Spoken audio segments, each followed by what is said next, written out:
This is week 1, day 5 of the Bible in a Year live podcast. We will be reading from the Names of God version this week. Join the live discussion every Sunday at 6:30 p.m. You can find the Zoom details in the description. Let's dive in. Job speaks, God attacked me without cause. Then Job replied to his friends, if only my grief could be weighed, if only my misery could be laid on the scales with it, then they would be heavier than the sand of the seas.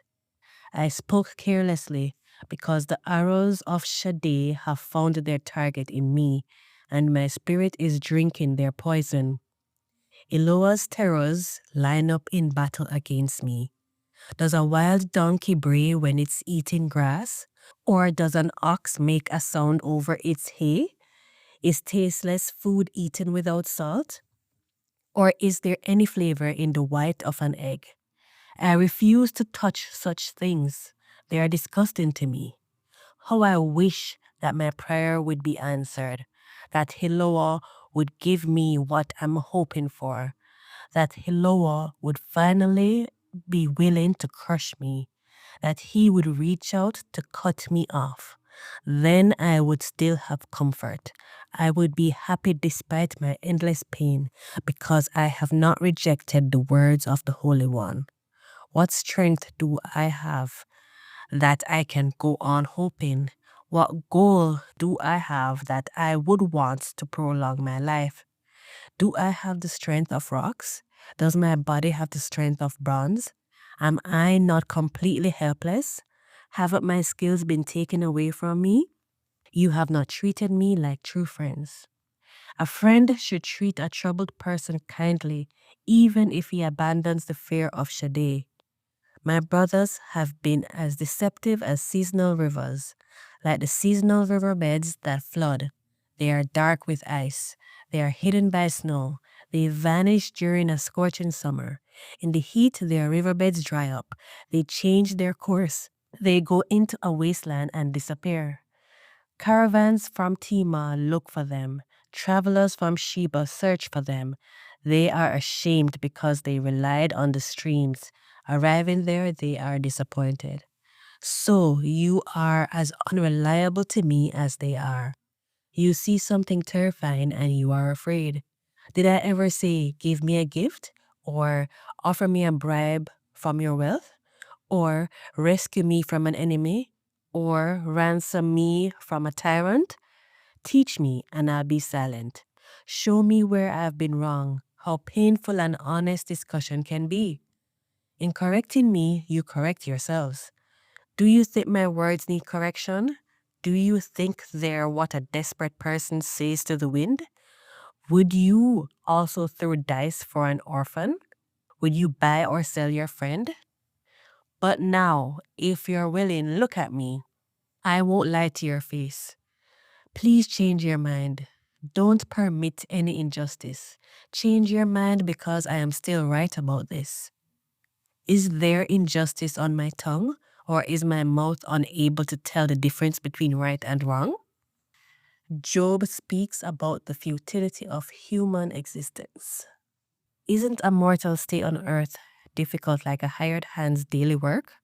Like a slave, he longs for shade? Like a hired hand, he eagerly looks for his pay. Likewise, I have been given months that are of no use, and I have inherited nights filled with misery. When I lie down, I ask, when will I get up? But the evening is long, and I am exhausted from tossing about until dawn. My body is covered with maggots and scabs. My skin is crusted over with sores. Then they ooze. My days go swifter than a weaver's shuttle. They are spent without hope. Remember, my life is only on a breath, and never again will my eye see anything good. The eye that watches over me will no longer see me. Your eye will look for me, but I'll be gone. As a cloud fades away and disappears, so a person goes into the grave and doesn't come back again. He doesn't come back home again, and his household doesn't recognize him anymore. So I won't keep my mouth shut, but I will speak from the distress that is in my spirit and complain about the bitterness in my soul. Job says to God, "Leave me alone. Am I the sea or a sea monster that you have set a guard over me? When I say, my couch may give me comfort, my bed may help me bear my pain, then you frighten me with dreams and terrify me with visions. My throat would rather be choked, my body would prefer death to these dreams. I hate my life. I do not want to live forever. Leave me alone because my days are so brief. What is a mortal that you should make so much of him, that you should be concerned about him?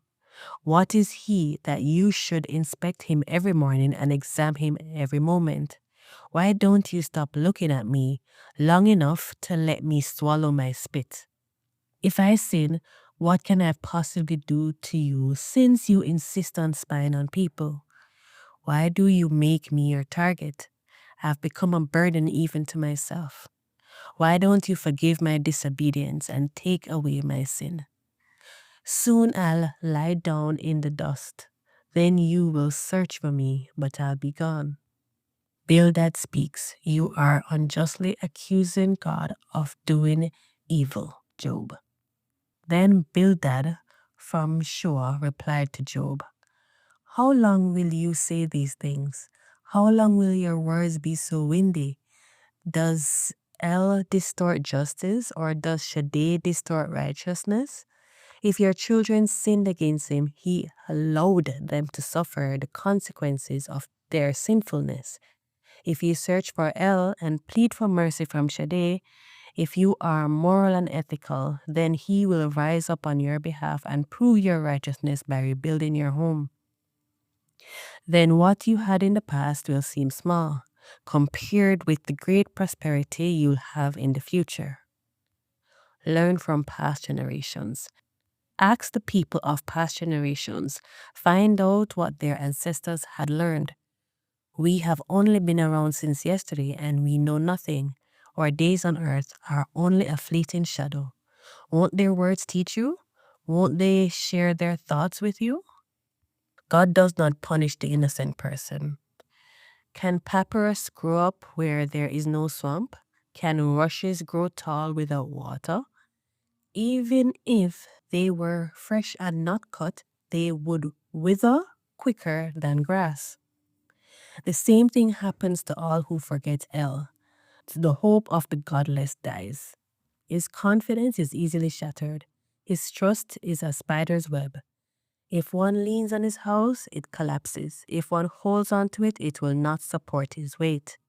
He is like a well-watered plant in the sunshine. The shoots spread over his garden. Its roots weave through a pile of stones.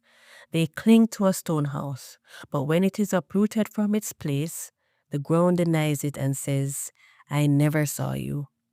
That is the joy in this life, and others sprout from the same ground to take its place. Certainly, El does not reject a person of integrity or give a helping hand to wicked people. He will fill your mouth with laughter and your lips with happy shouting. Those who hate you will be clothed with shame, and the tent of the wicked will cease to exist.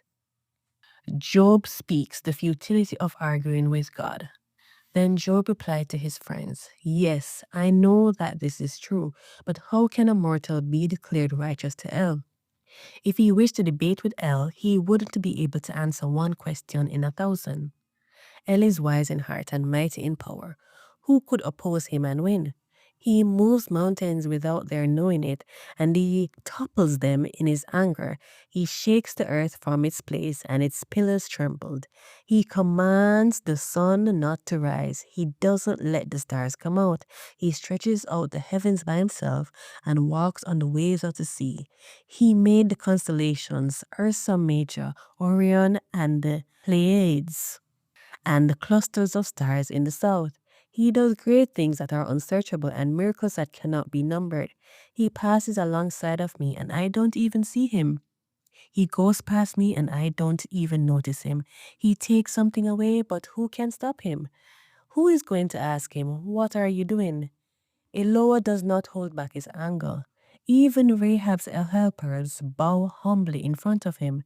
How can I possibly answer Eloah? How can I find the right words to speak with him?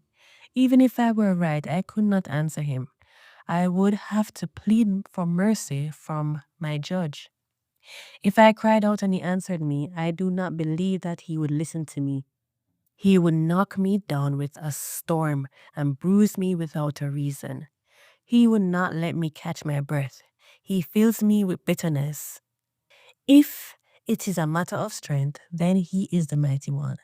If it is about justice, who can charge me with a crime? If I am righteous, my own mouth would condemn me. It would declare that I am corrupt, even if I am a man of integrity. If I am a man of integrity, I have no way of knowing it. I hate my life. It is all the same. That is why I say he destroys both the man of integrity and the wicked. When a sudden disaster brings death, he makes fun of the despair of innocent people. The earth is handed over to the wicked. He covers the faces of its judges. If he isn't the one doing this, who is? My days go by more quickly than a runner. They sprint away. They don't see anything good. They pass by quickly like boats made from reeds, like an eagle swooping down on its prey. Even if I say I will forget my complaining, I will change my expression and smile, I still dread everything I must suffer. I know that you won't declare me innocent. I've already been found guilty. Why should I work so hard for nothing? If I wash myself with lye soap and cleanse my hands with bleach, then you would plunge me into a muddy pit, and my own clothes would find me disgusting. A human like me cannot answer Eloah. Let's take our case to court. There is no mediator between us to put his hand on both of us. Eloah should take his rod away from me, and he should not terrify me. Then I would speak and not be afraid of him. But I know that I am not like that. This is the word of the Lord.